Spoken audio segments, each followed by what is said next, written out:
Now, the Land Transport Authority will impose penalties on operator SMRT if investigations into a 6-day train disruption last month revealed lapses. More than 2.5 kilometres of tracks on the east-west line were severely damaged and had to be replaced. This affected more than 1 in 6 passenger journeys every day. It was the longest ever service disruption on a major train line. Claudia Lim with more. Severe disruption to the east-west line. Speaking for more than 45 minutes, Transport Minister Chee Hong Tat addressed more than 30 questions from over 20 MPs. He says measures are already in place to make sure service standards are met.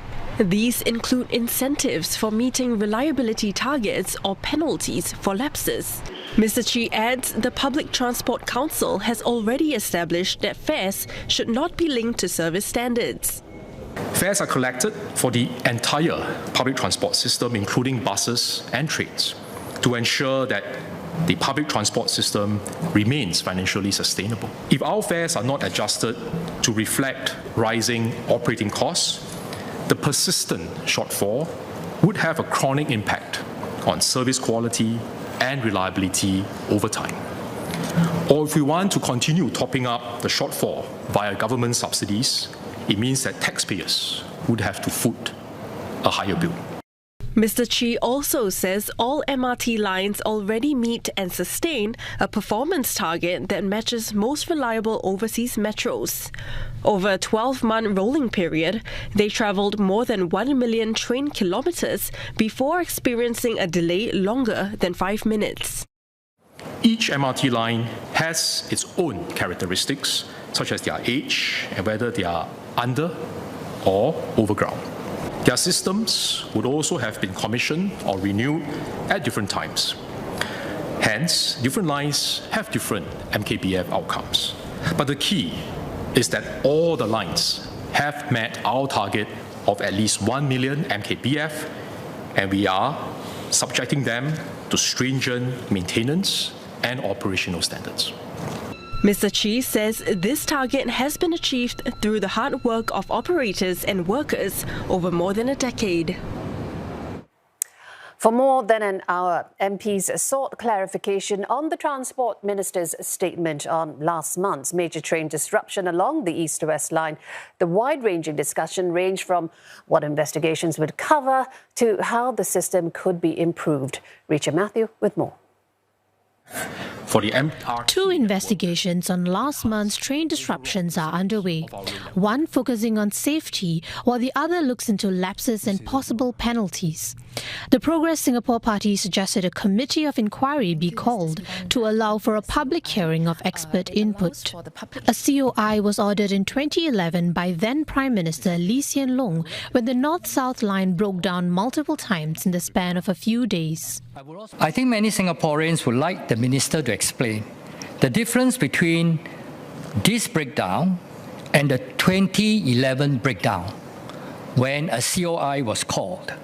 And what made the Minister conclude that these 2 breakdowns are different and a COI is not required this time? In 2011, the MKBF for our MRT system was 60,000+ train kilometres. Today, as I shared earlier, all the lines are above our target of at least 1 million MKBF. The context and the situation was not the same. Mr. Leong may remember, in between 2011 and now, we also had other serious MRT-related incidents.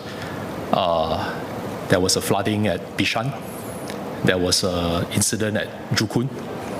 And for those incidents, we did not convene a COI, but LTA conducted a thorough investigation for each of them and then learn from what happened to see how we can improve. Mr. Chee said the findings from the 2011 COI have led to real reliability standards being achieved today. He also defended SMRT's chairman Sia Moon Ming, who has been quoted out of context as saying the operator does not want to do over-maintenance. SMRT's spending on maintenance for the north-south and east-west lines has remained steady over the past few years.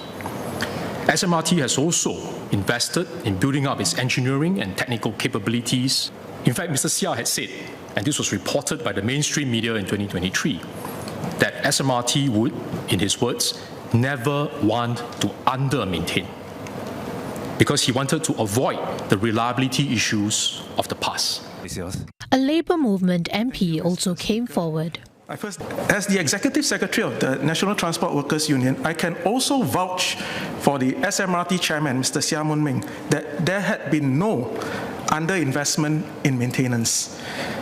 In fact, our SMRT workers had been working hard, if not harder than ever before, in ensuring that our rail system functions smoothly every day. Opposition MP Louis Chua also asked if SMRT has been able to meet reliability indicators. If you look at the MKBF statistics, it has been consistently lower than that of SBS Transit. And even so, if you consider that the North East Line, for example, is older than the Circle Line. Different lines have different age, different operating environments, run different systems. So while there is indeed a difference in the MKBF numbers across different lines, including between the different lines operated by the same company, I would say the more important thing is this: where do we strike that balance between reliability and maintenance, high standards, versus the costs that we need to incur to sustain those high standards? Mr. Chee adds authorities will do their best to speed up replacement of the first generation of trains, one of which was involved in the disruption. They're all due to be replaced by the end of 2026, ahead of their 38-year life cycle. Mr. Chee also said the disruption has nothing to do with the parts and systems that were renewed between 2012 and 2023.